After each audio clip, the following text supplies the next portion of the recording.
High five! Actually, nakita niyo po, high five is an attempt or wanting to really serve the community. Yung pagkakataon po nyo, pinagsama po namin yung mga parents at yung mga anak na teenager. Alam nyo anong pinag-usapan? Tungkol sa pera. Tungkol sa paano hawakan ang ating mga pagpapalang pinansyal mula sa Panginoon. At talaga pong yung areas ng buhay ng ating mga anak, ng mga ninyo, ng mga pamilya nyo, talagang patuloy naming inaasistahan sa pagtuturo. Kaya po yung high five, tinuro namin sa may hiwalay, tapos sabay tungkol sa pagpapala ng Diyos tungkol sa ating pananalapi. As early as in their teenage days, yung mga bata, tinuturuan na sila para paglaki, marami tayong komisyon bilang mga magulang. Komisyon talaga yung inaano. Hindi, marunong din silang maghawak ng sarili nilang pagpapala mula sa Diyos. At alam niyo po ba, ang naging pinaka-resources namin, kaming mga nagturo, both na nagturo sa parents at nagturo sa mga estudyante natin, sa mga anak, ng mga campus missionary, ay ang resource at reference, hindi kanino mang libro, hindi kanino mang business thoughts, but it is from the book of the Bible. So it's all the biblical training about stewardship or pangangalaga sa ating mga pananalapi. At ang ating karamihan nito or plenty and in once. Kapag konti, Bible pa rin. Kapag marami, Bible pa rin. Alam nyo, nakakatuwa. Alam nyo, ando doon ako sa likod. Una kong nakita yung video ng kainin, video ng Marilao, ng mga estudyante naman. Sabi ko, salamat dito ako na nagsisimba. Salamat dito ako nagpapastor kasi talagang sumasako po beyond our Sunday, beyond our building, pumupunta pa ng mga campus. Alam niyo po ba, nakita niyo yun, are you not proud that your church is really meeting the needs? Talagang go out dun sa commission ni God. Kaya you are blessed with the church that the Lord has brought you in or kayo din ang sumama doon. Palakpakan natin ang mga campus missionaries natin. Yung mga anak natin ay sinusuportahan nila. Wala pa sila dito sa church. Sila ang pupuntahan. At alam niyo po, meron po tayong hindi kayo bisita. Dito po, sa bandang dito, ito din naman po ay ang ating kabarangay. Anong barangay natin? Barangay Malhakan. At yung mga ating kabarangay, yung community, tawid lang, ay pinupuntahan din ng mga outreach. O, di nyo ba, ang sarap-sarap maging taga-Victory May Kawayan. Nandito po sila. Tayo po kayo, mga taga-barangay Sapa, Malhakan. Yan yung mga first time. Some of them are first timer. Yan po. Kaya totoo tayo. We honor God. Thank you. Maganda kayong regalo para sa Pasko. We honor God and we make disciples. Mula sa bata, mula sa pananalapi, at sa kanila, sa community natin, at sa mga campuses. Ang bit-bit natin, walang iba kung hindi ang mensahe ng Diyos sa Biblia. At dahil dyan, magpapatuloy tayo sa ating series na You Are What You Eat, all about the Bible, on its concluding week. Last Sunday na po natin ito. Dahil dyan, may tatanong ako sa inyo. Di ba napansin nyo, di ba na nyo yan sa FB, what is the one thing? Tapos magsasagot ka. Di ba, what is the one thing? Naging uso po yan. May libro pa nga yan, yung what is the one thing. Bakit iba po sabihin ng what is the one thing? It's a deep focus on one vital specialized things. Ano ang nag-iisang bagay na kapag nasayo at nagawa mo, you will have joy, fulfillment, extraordinary result. Kung ito lang, pwede na to, sasabihin mo, success. Kasi yung one thing, you got it. Mga simpleng mga katanungan. Kasi minsan, yung one thing mo, yung person, siya lang, dumating lang siya. masaya na ang buhay. Minsan, Brad, magkaroon lang ako ng iPhone, magkaroon lang ako ng 17 na, no? iPhone 17, magkaroon, di ba may mga ganito? Sana may Lebron din akong pipang lalaro sa basketball. Minsan ganyan, minsan skills, sana kaya ko to. O kaya kapag narating ko to, I have arrived. Sabi nga dito, what is the one thing I can do so that by doing it, everything else will be easier. Sana magawa ko to, tapos ang bilis na ng buhay. Sino gusto mas magaang na buhay? Pag may one thing ka. Okay po? Ano pa? Pwede din namang relationship. Pag umayos yung relasyon namin, ay, success na. Ano? It will give me greater joy. Mega support ako. Sino yung naghahanap ng one thing? Tapos isa pa. Another one thing. Another one thing is the one thing I need to put up. Ito naman yung tatanggalin. Kasi, dahil dun sa one thing na yun, di ka maka-move on. So, para tapos na ang lahat, ito dapat kong i-put off. Pwedeng bisyo, pwedeng anuman, pwedeng memories. Mawala lang. This is the one thing. But I tell you, in the Bible, there is one thing that Paul says. Ito lang. Anong sabi ni Paul? For I decided to know nothing except sino?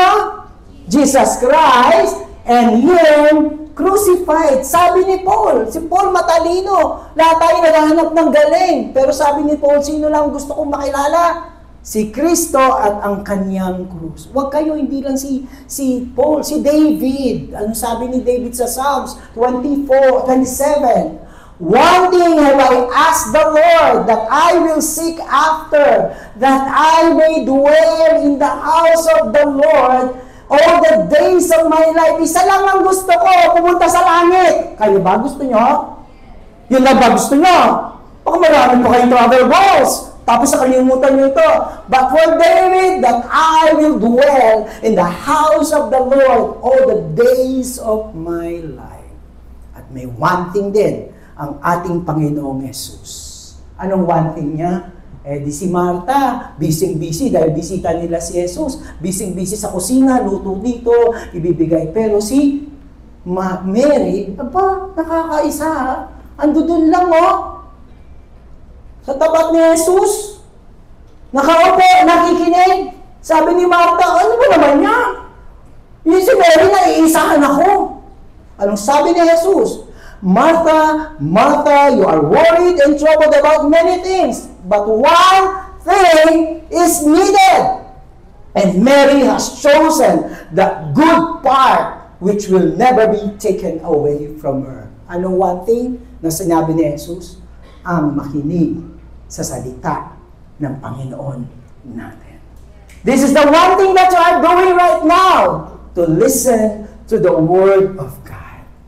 To go to God, because the one thing is Christ, His presence, His Word is the one thing.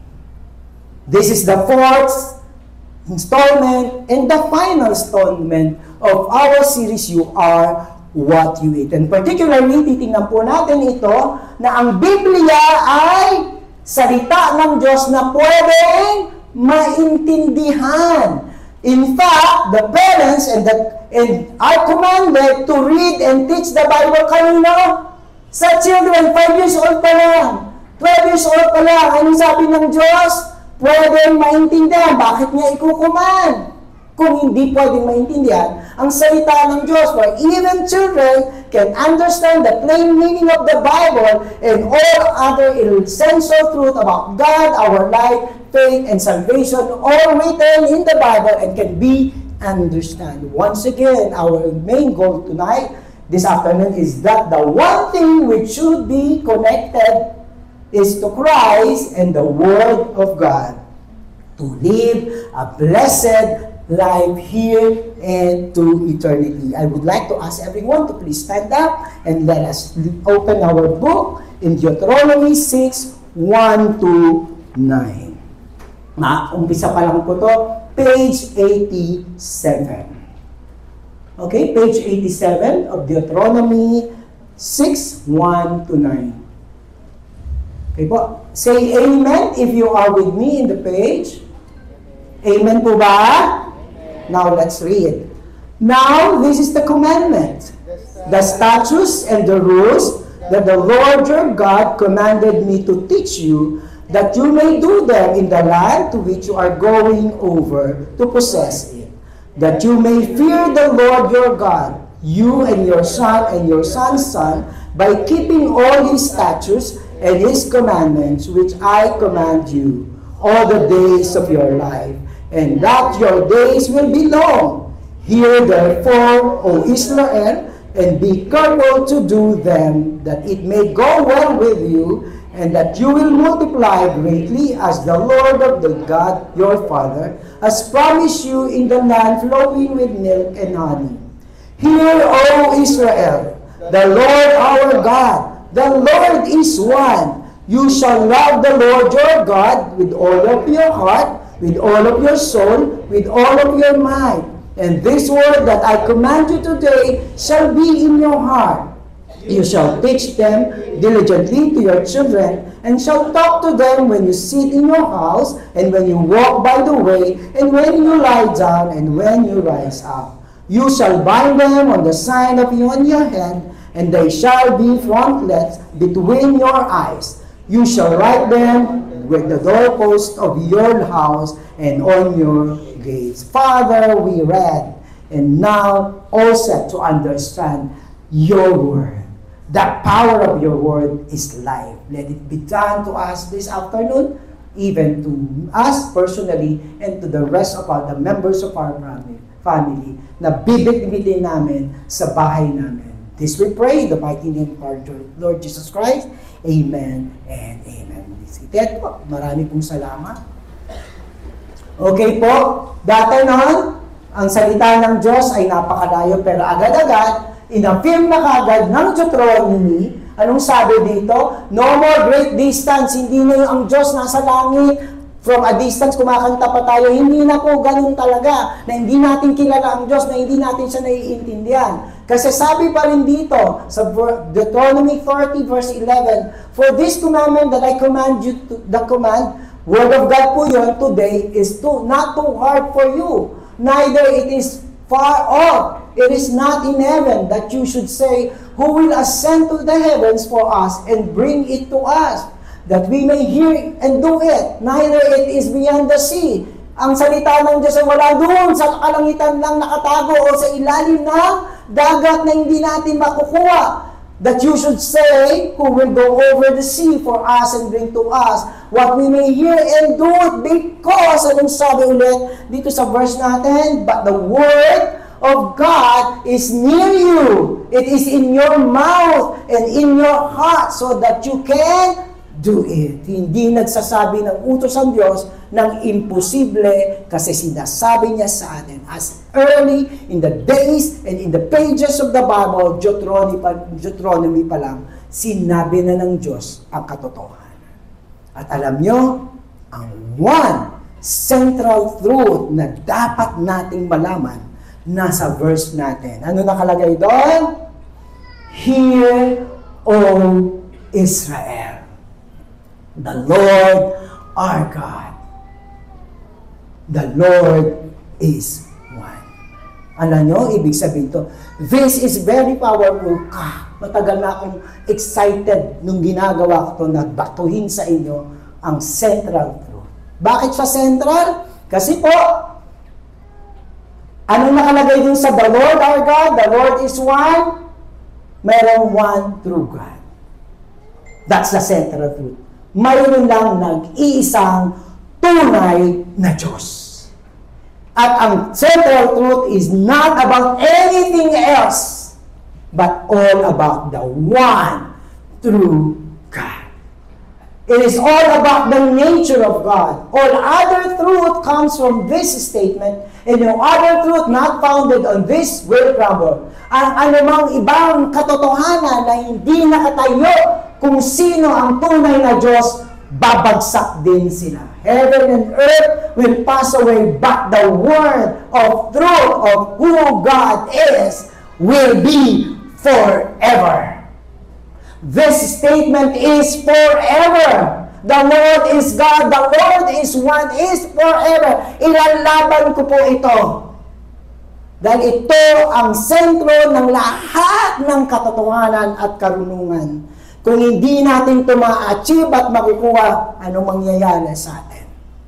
Yahweh is the Lord.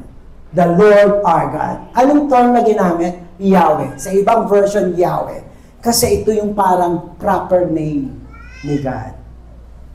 Kung God, maraming God. Di ba po?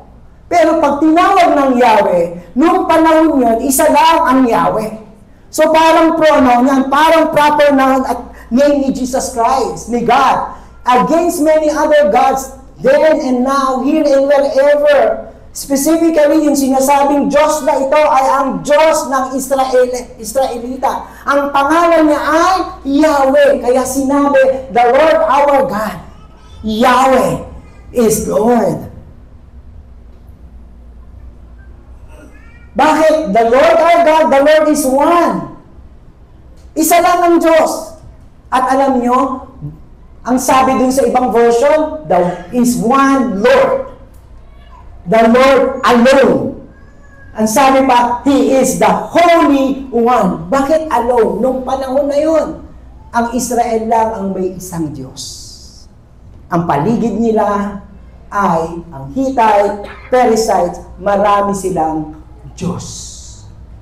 Kaya against that backdrop, isa ka lang na bayan ng Israel na nagsabi, nag-iisa lang ang Diyos. Imagine nyo that. Si Moses, sinasabi niya yun. Samantalang nakapaligid ng mga nasyon, sinasabing marami kaming Diyos. Up to this time, mas dumami ang Diyos.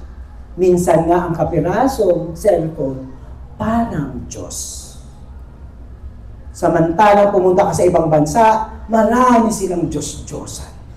Pero dito sa statement nito, isa lang ang tunay na Diyos. Let us look at Isaiah 40. Anong sabing ganon? To whom then you will compare me, that I should be like Him, says that? Oh, ibig sabihin, gabanan na tayo ng Diyos. Pero sinong makakakumpara sa akin? My God, this is the God that we have. The Holy One. Lift up your eyes and see, and high and see who created this. Yung mga Diyos-Diyosan, yung mga tinuturing na Diyos ng buong mundo, ang ibang religion, pag tinignan mo, sino gumawa dun sa mga taong sumasamba sa Diyos-Diyosan? Yung Diyos nila? Yung iba nga, ililigtas nila yung Diyos nila kasi may sunog. Mayroon pa nga iba yung Diyos nila nagbabakasyon. But this, who can we compare? Compare to our God. Alam niyo ibig sabihin ng Holy One? Of course, alam na natin pag holy, banal. Walang bahid dungis. Pero, dito sa Hebrew word na ito, ang holy is uniqueness or otherness. Ibig sabihin ng God is the Holy One. There is no other God. Period. No one like Him. He is equal to no one existing in the category by Himself. Yung mga Diyos may hierarchy, yung mga Diyos-Diyosan. O sige na, okay na kayo sa Diyos-Diyosan nyo. Pero may nag-iisang one holy God. Walang kalelevel. This is the God that we have. This is the essence and the foundation of the nature and the attributes of God. He is the Holy One.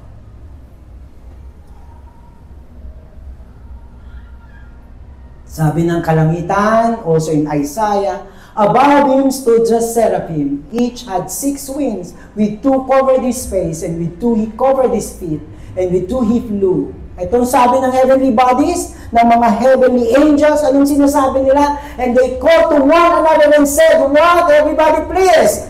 Holy, holy, holy is the Lord of hosts. Kalam niyo po ba yung holy, yung buong heavenly, sinasabi, holy! Nag-iisang lang ikaw. No other God. You alone is our God. Yun lang. Holy, holy, holy. If we miss the one central truth, we not just miss a lot. We miss all. We miss life and eternity. Alam niyo, binago ko pa to. We miss a lot. Sabi ko, we miss not just a lot. We miss everything.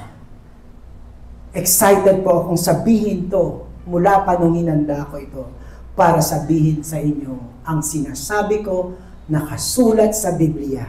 There is only one God. At pagtitingnan po natin dito, Hear, O Israel, the Lord our God. Dito sa central truth, mayroong response. Kaya may Hear, O Israel. Ito ang nag-iisang Diyos, pakinggan nyo. At ngayon, nagsasabi ako sa inyo, hindi lang ako basta nagsasabi ng math, 1 plus 1, 2. Gagamitin po natin yung central truth. Kaya dito sinabi, Hear, O Israel! Anong respond nyo? Dito. It was calling. It was a statement represent the core belief and declaration of Israel and the church that there is no other God. That the Holy One of Israel is their only God. Pwede rin naman mapakinggan mo ng pinakamaraming tao, pero ang tanong, ano ngayon? But this statement, kiniklaim at ina-acknowledge ng Israel yung kanilang pagtanggap sa naiisang Diyos with reverence. At dito pa rin ang kanilang commitment, the exclusive loyalty and devotion to the one true God. Pwede mong alam, pero anong reception mo? This statement is Israel exclusive loyalty at reverence to the one true God. Can I hear the same thing? Hear, O victory may kawayan, the Lord our God. Let me hear it from victory may kawayan. Hear, O victory may kawayan. At alam niyo po ba, He is not only the God of Israel. In fact, the reality is, He is the God of all nations, of all people. Kaya, the purpose of declaration of the central truth is for God's people to be distinguished kasi nag-respond sila sa one true God, yung fear and devotion nila kay Lord. Ang level up po natin this afternoon is that we know that, and then our response is we give our full devotion to God. Nadi-distinguish ka ngayon. Sabi nga nila, ang Pilipinas is the only Catholic nation in the Philippines. Uy, fact. Pero ang tanong, Hear, O Israel ba sila? Ang Pilipinas. I'm not undermining my nation. Pero sinasabi, ganito ka rin ba? Exclusive ka ba? Para ma-distinguish that you fear God and you put your devotion to God. Kasi yung central truth, my major truth. What is the major truth ulit? Hear, O Israel. Tingnan niyo, meron na siyang tinatawag na sila, Israel.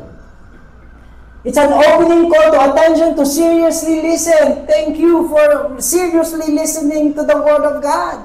You are also serious. Kasi nagsigaw na tayo ng Hear, O victory may kawayan. Hear, O tagang may kawayan. Pastor, galing po ako ng Marilao. Pwede pasali? Pilipino naman tayo lahat, ha? Hear, O Filipinos. Baka meron na. Okay, na. Shema ang tawag to, representing the greatest commandment of Israel and Judaism. Nakita niyo rin po, you shall love the Lord your God With all your heart, your soul, your mind. Kasi yung all dito ay hindi ikaw na you lang. It is a collective pronoun. Everyone, the whole of the Israelites. Kaya nga ako sabi, victory may kawayan. Nung sinasakausap tayo at nagkakumit tayo, sinasabi natin, yung you doon kami, buo kami as one. Kasi lahat ng tumatalima sa central truth at tinatanggap ang katotohanan nito ay iisang katawan ni Kristo. Sila ay nation of Israel, but we now become one church. At least dito, local church tayo na Victory may kawayan. Paano yung victories doon? Paano yung mga JIL? Paano naman sa ibang, anong tawag doon? Paano naman sa ibang bansa? Here, O Israel din sila. The Lord is God. The Lord is one. Anong tawag doon? Universal. One body of Christ. Kaya you ang nakalagay doon. Pag tinignan din po natin, love your God with all your heart, soul, and punta na tayo ulit sa New Testament. Sino na nagsabi dito sa Chronicles, galing sa Chronicles, sa Deuteronomy, Old Testament? Yun yung basic commandment, right? Ano sinabi ni Kristo? Look, Mark 1:12, verse 28, and the one of the scribe came up and heard them disputing with one another, and seeing that he answered them well, asked him. O, diba? Ginigrill nila si Jesus. Alam niya ba lahat? Tama ba siya ba lahat magsalita? Kaya sabi, tanungin natin. Anong tanong nila? Which commandment is the most important, Jesus? Magmamagaling ka mga Pharisees kami, mga matataas kaming uri ng religious leader. Tingnan natin. O, tingnan natin. Papalpak yan. Anong sabi yung most important of all? Anong sinagot ni Jesus Christ? Hear, O Israel, the Lord is God. The Lord is one. You shall love the Lord your God with all of your heart, with all of your soul, with all of your mind, with all of your strength. Deuteronomy 6, verse 4. From the Old Testament to the New Testament, Jesus Himself, what is the one big commandment? Did I make sense? The one thing for all of us, for all men and women, to love God. Pag na-miss pa natin itong to love God in our response to the central truth, this is the major truth. To love God. Tingnan niyo po siya. What is to love? To love with all your heart, with all your soul, with all of your mind. O, diba? Maraming lalaki, to love lang bibig. O, Pastor, di naman lalaki na-depress nga ako Sa babaeng yan. So, huwag na. Wala na tayong gender Basta nung sabi, love is not just emotion, it's not just las boladas, it's not only lip service, it is will and heart, with all of your heart, with all of your mind, with all of your soul. Ibig sabihin, the whole person, all of us, and in us. Si Jeremiah kanina, you deserve nothing else. Habang nagpipray siya. Tapos ang sabi niya, you deserve all of us. Uy, sabi ko, nakinig na to ng preaching. Kasi sabi niya, all of our heart, soul, and mind. Hanggang mind. So makikita po natin yung disposition natin. Yung will is disposition. Ang pag-ibig ay disposition. It is a decision. I love you and I want to marry you. Pag magbibitaw ang lalaki ng I love you, may disposition siya hanggang kasalan yon. Hindi, I love you 3 months, I love another woman. Ayan na naman tayo, babae lalaki na. Hindi, it's a disposition. It is, yes, with emotion, and it is with intellect and with might. Lalakarin ko ang EDSA kasi mahal kita. Bibiling ko ang manggang ilaw para sa iyo.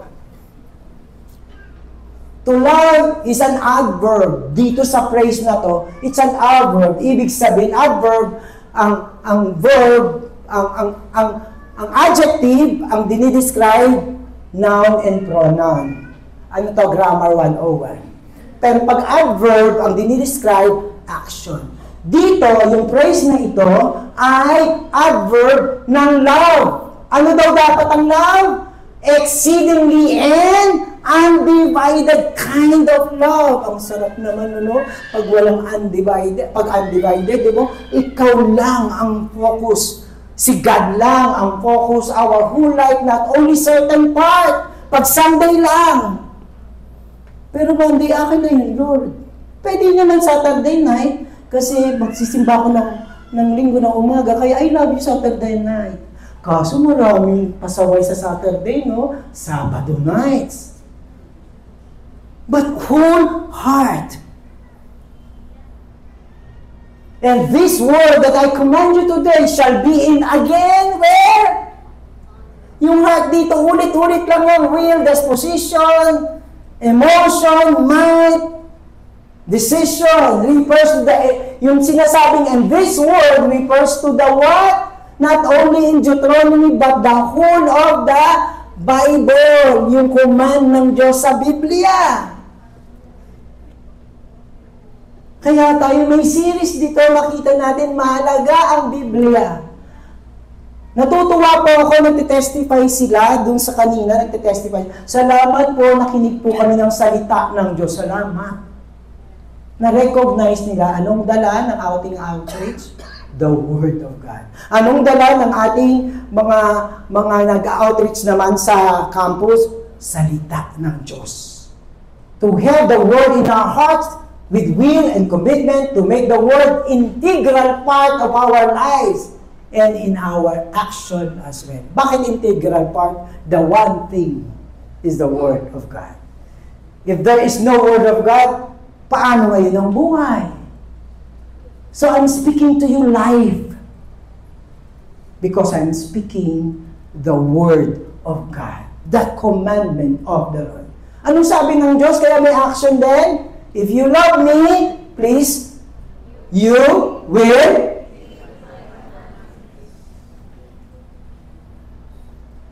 God always has something to say about every aspect of your life. And every decision that human beings can make, laging may katapat na salita at commandment ng Diyos sa lahat ng bahagi ng ating buhay.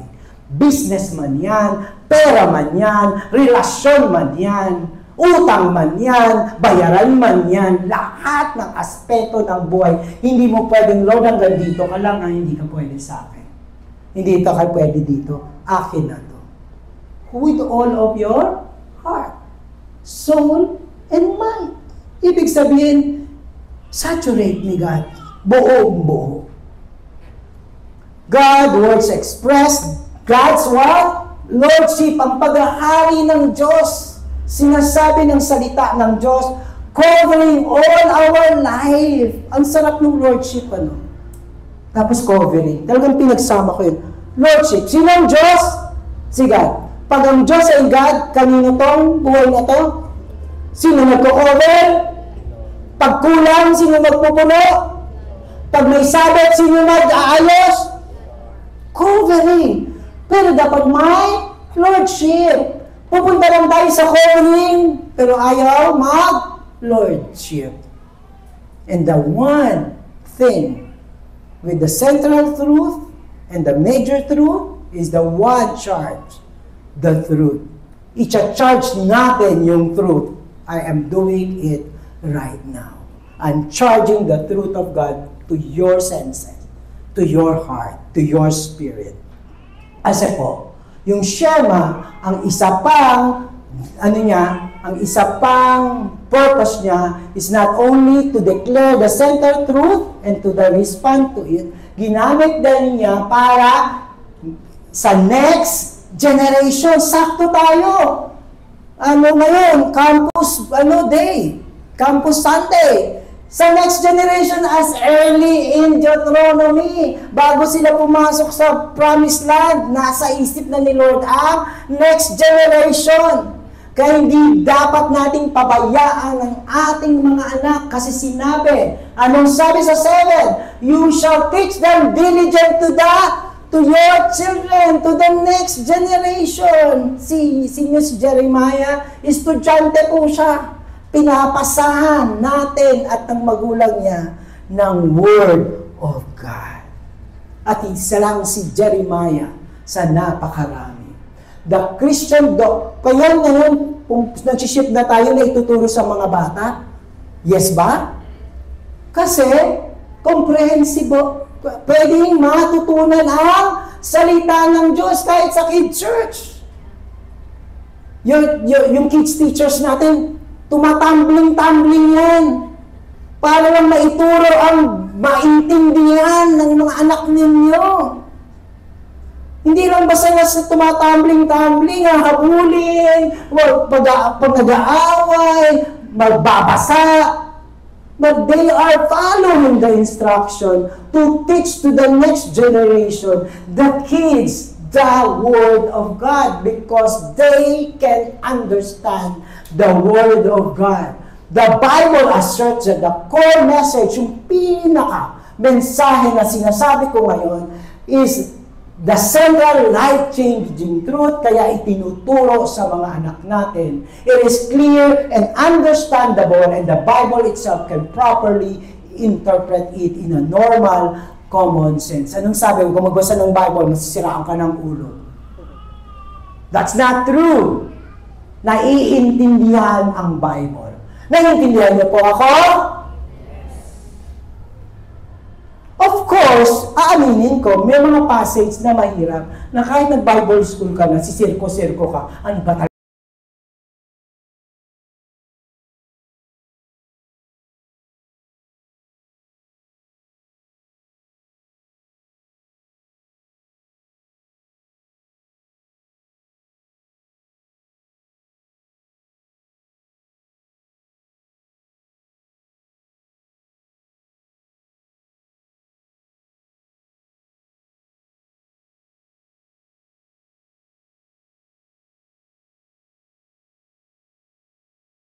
Central truth natatapos?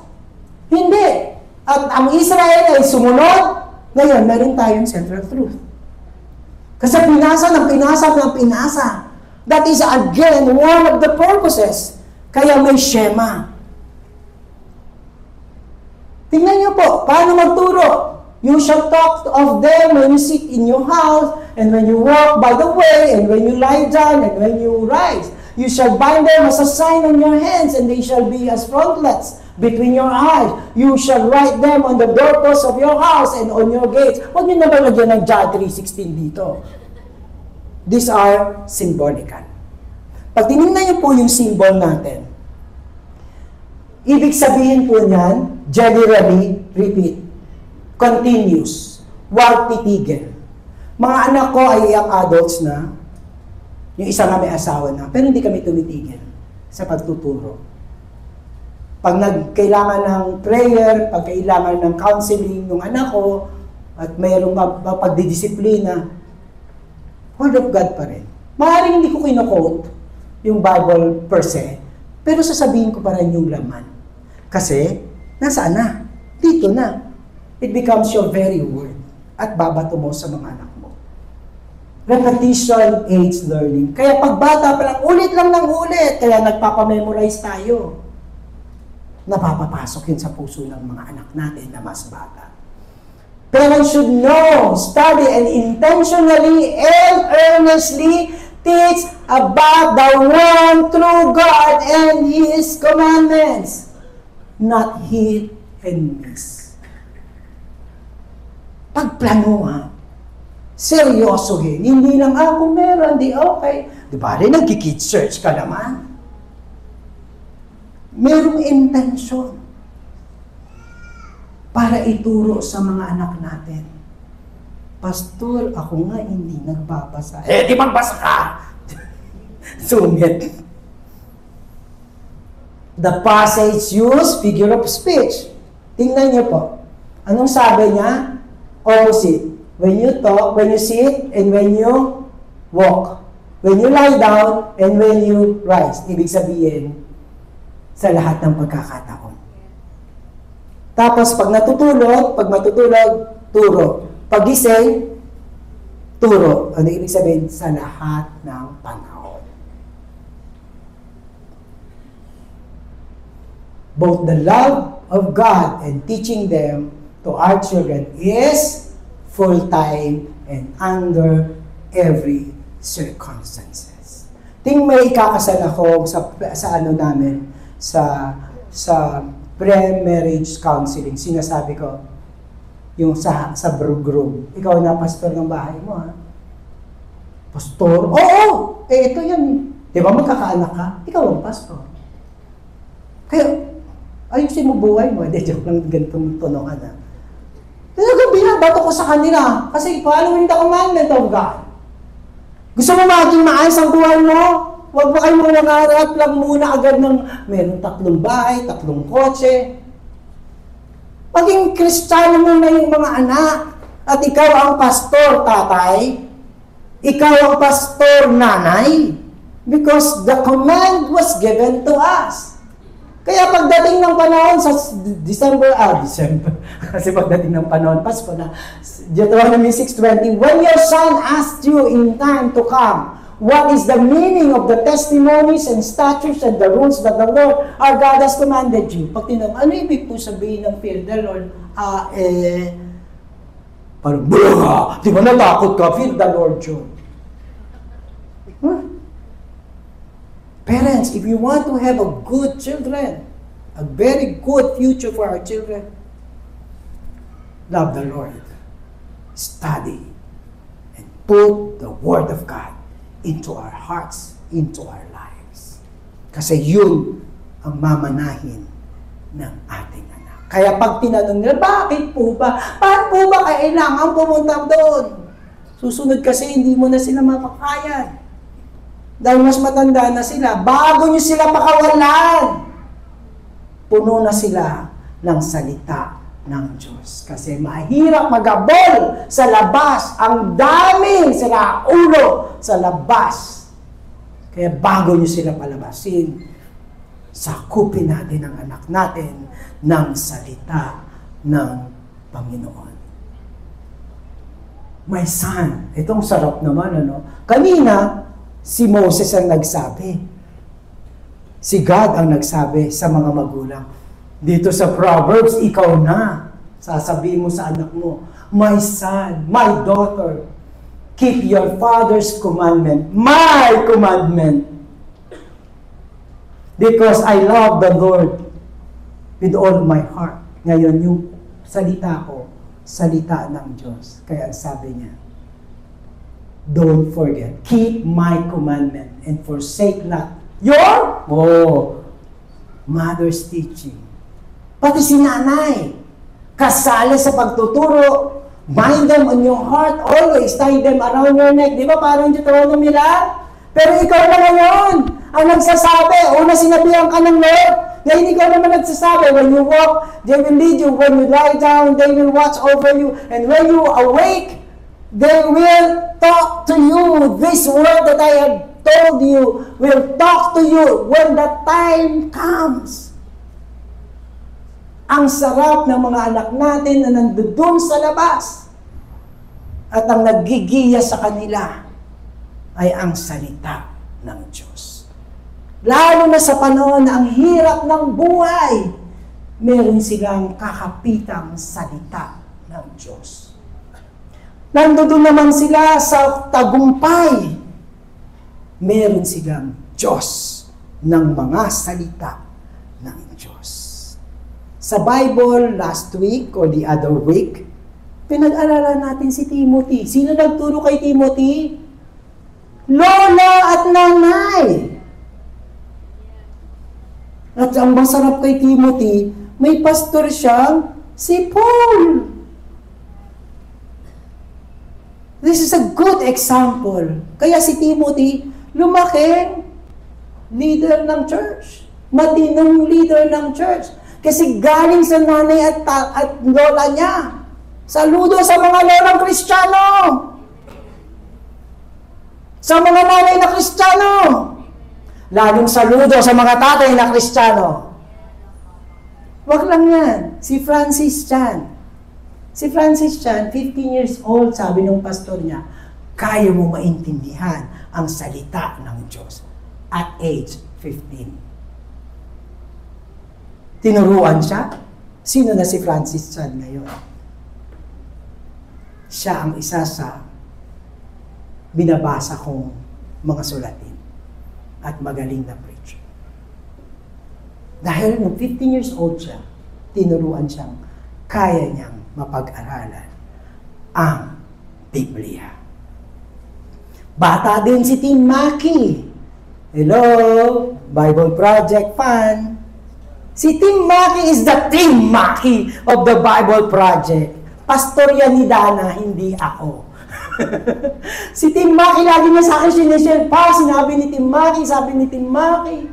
Alam niyo kung bakit minahal ni Tim Mackey ang salita ng Diyos nung bata din siya. Teacher naman ang nagsabi sa kanya na ang Biblia ay maraming libro na kunek-konekta siya at ang kanyang buong kwento ay tungkol sa pagliligtas ng Diyos sa sangkatauhan.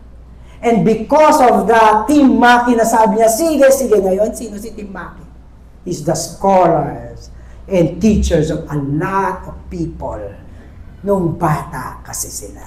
Kaya sila sa wanting nila, one major life-altering decision ginawa nila, just them and the Bible. What is our story? What is our story? The family story. My daughters are adult, and I will always thank God kung paano sila hinubog ng mga salita ng Diyos. At kahit saan pumunta yung mga anak namin, yung panganay pupunta sa school, counselor. Pumunta sa trabaho, counselor. Pumunta sa ibang bansa, counselor. Sabi niya, what there is in you. Kaya tuloy kilala ako nung mga kasama niya sa trabaho. To the point na may nire-repair pa na for counseling. Yung tatay ko na lang, hindi ko na yung kaya.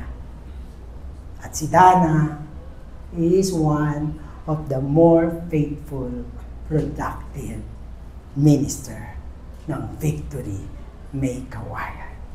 Lagot ako pag napanood ng panganay ko ito at ni Dana ko nandito na siya. May ginagawa po siyang trabaho para sa Malolos. Ayaw nila to. Sabi ko, hindi.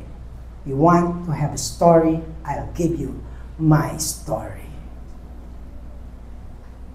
The one blessing we can give to our children and to others as well is that they will know the one true God. Marami tayong pwedeng ibigay. But I tell you, this is the one blessing that we could share. Lalo na, anak natin yun. Lalo na, ikaw yun. Pwede din naman na magturo sa mga magulang ay ang mga anak. Hindi lang to limited. Kung ikaw ang unang nakaalam ng central truth, why don't you also give the blessing to the parents, to your parents, to your mothers, at fathers, at mga kapatid. The one blessing of a lifetime is to have your children and your family who fear God and are devoted to Christ. Wow! Ang pamilyang may takot sa Diyos. Ang pamilyang faithful at devoted kay God. If you want blessedness, that is the one blessed life. The one blessed family. And I humbly thank God for blessing my life.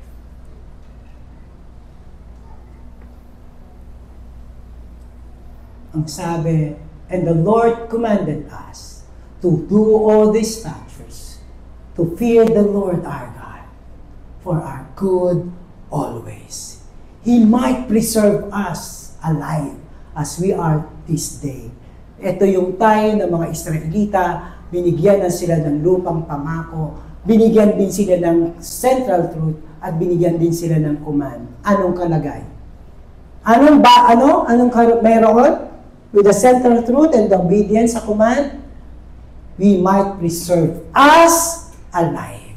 We are on this day. It will be righteousness for us if we careful to do all the commandments before the Lord as He had commanded us. In Deuteronomy, and generally in the entire Bible, God promises and blessing are always with the basic command. The basic command is to love God with all our hearts, soul, and mind. There are promises. Lagi siyang nakalagay doon. Pag binasa pa natin yung Deuteronomy at pag binasa natin ang entire Bible, there are always promises, but with the command. God's basic command to love God is our what? Safety net. Kasi meron tayong perception, pag command, pag utos, nagagalit na tayo. Tawagin ka, Luan. Hindi pa nasasabi yung utos, tono pa lang na mag-uutos. Di ba? O sino dito pag garang ganun? Mga anak. Tono pa lang. Ngayon, hindi ang nanay nyo at tatay nyo nang sa tawa ka. Sino? Si God. O sige, magmaktol kayo. Kasi meron tayong tendency, pag puro utos. Para ang sa atin ng utos, pahirap ng Diyos. But it is our safety net. If we do not love God with all of our heart, our soul, if we do not fear God, we are into destruction, I tell you. I tell you. Destruction comes after staying unfaithful to the one true God and worshiping other gods. Mga anak, uulit-ulitin ko sa inyo, pag iniban nyo na ang Diyos, you're leading a life of destruction and it's very, very painful sa mga magulang.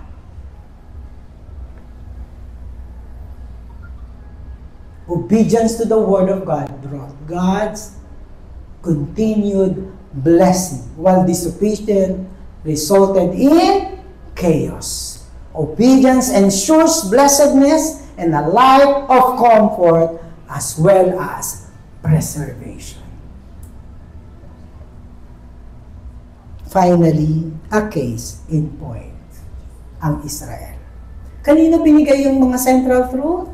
Yung basic command? Kanino? Hear, O Israel. Let's look at Israel throughout the history. Israel became what? Disobedience and forget the one true God. Kung ano ang Diyos-Diyosan ng mga nakapaligid na malalakas na bansa, naging Diyos na rin nila, kinalimutan si Jesus at ang kanyang salita. Thus, ano nangyari sa kanila? Sinakop sila at na-captive sila. Because of what? Disobedience. Kailan natanggap ulit ng Israel? Kasi ang Israel, pinabalik pa rin ng Diyos sa lupang pangako. Pero dun sa lupang pangako, sinasakop pa rin sila ng Persia, ng Greek, ng Romans. Kailan nila natagpuan ang independent? In 1948. From the Old Testament. And how many years? 70 years of captivity because of their disobedience. Bumalik sila pero hindi pa rin nila natatagpuan ang independence until in the modern times, 1948. How many years? Because they forgot the basic command. Meron naman silang independence nila, pero lang. Ano sila ngayon? Israel has not been able to regain control of the promised land. Ngayon, di ba nakikipagbakbakan sila? Agawan pa rin sila ng agawan. This is the stand. of Israel until this time. Ang sabi nila ng iba, ayan, ang tigas ng ulo nyo, na forfeit na yung pangapangako. Ang sabi ng iba, hindi, tuloy pa rin. O wag na natin pag-usapan ang Israel. Ang pag-usapan natin, tayo. Kasi po, mula sa Israel, ang pangako ng one true God. He has expanded His covenant and promise. To whom? To the church. Tingnan mo ang mukha ng simbahan. To the church. Including not only the Jew, including the Ilocano, including the Bulakenyo, including the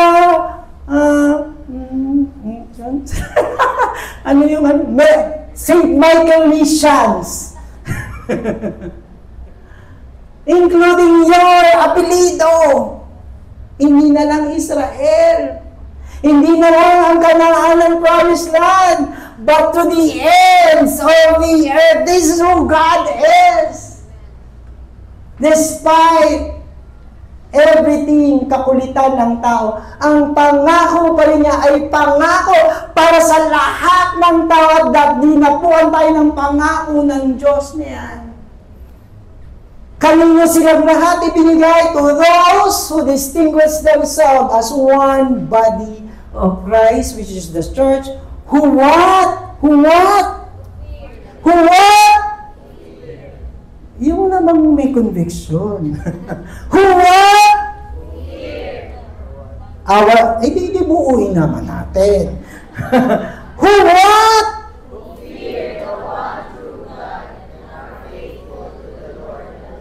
Worship Him, please. Katulad ng Israel, nung kinausap sila ni Moses at ibinigay ang central truth, may inintay na response. And all other things, the Lord, lagi niyang tinatanong ang tao, what is your decision? And tonight, I know many of us here have already decided that we will have only and fear and devote ourselves, our life, to the one true God. Bago magpasko, as a family, lalo na pagkasama mo pamilya mo dito, lalo na mag-sweetang tito dance kayo ng pag-asawa. Punta tayo sa altar ng Diyos. Nagpahayag ang Diyos. Let's decide. Bago matapos ang 2025 at papagsimula pa lang ng 2026, sana nga Christmas Eve service, New Year's Eve service to, para hindi na ako garo. But no. Ngayon tayo mag-decide. Ang ganda ng lyrics. Makikita nyo may brokenness. Wala dito yung, Lord magkukumit kami kasi galing-galingan kami, ang pamilya namin, mga ganun-ganun ka pa. It's not that. We choose the songs that can really open our hearts before God.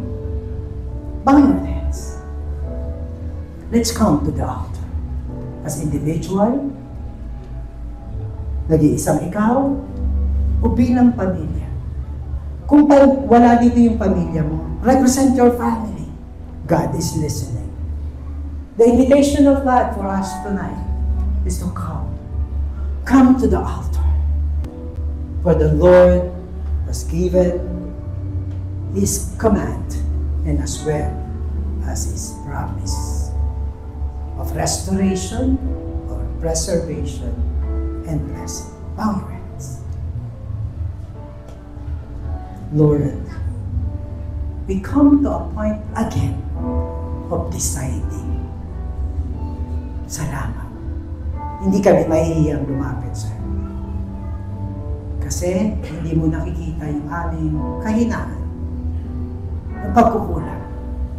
Ang nakikita mo sa amin ay ang banal na dugo ni Jesus na marapat sa amin lumapit sa iyong altar.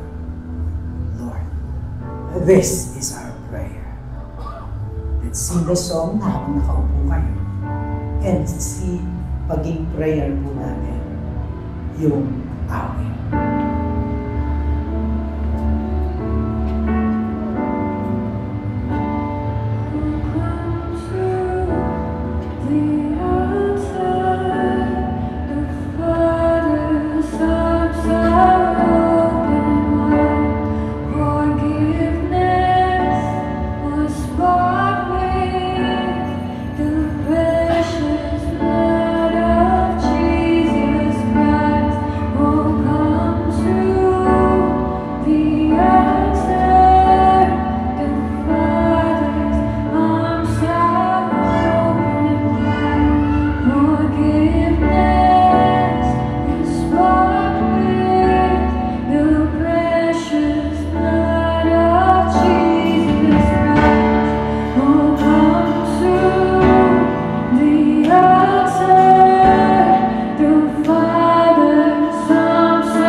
For one last time, go to the outer door. Yes, God.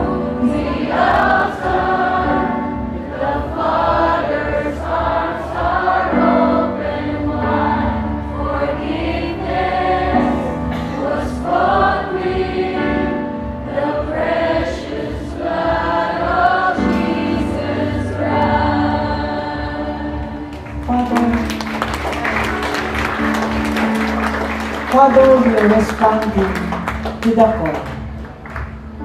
We are not Israelites, but we are just the same. Your church, your family, your nation. Hear, O Israel, the Lord is God, the Lord is one. Lord, declaring this statement of truth in our faith, to you only. Thank you, Lord, for blessing each and every family here represented. Be blessed by God. Be blessed by the power of the Word of God. May the power of the Spirit of God be upon you. In the name of the Father, the Son, and the Holy Spirit. And we all say, Amen. And amen. And another, Amen.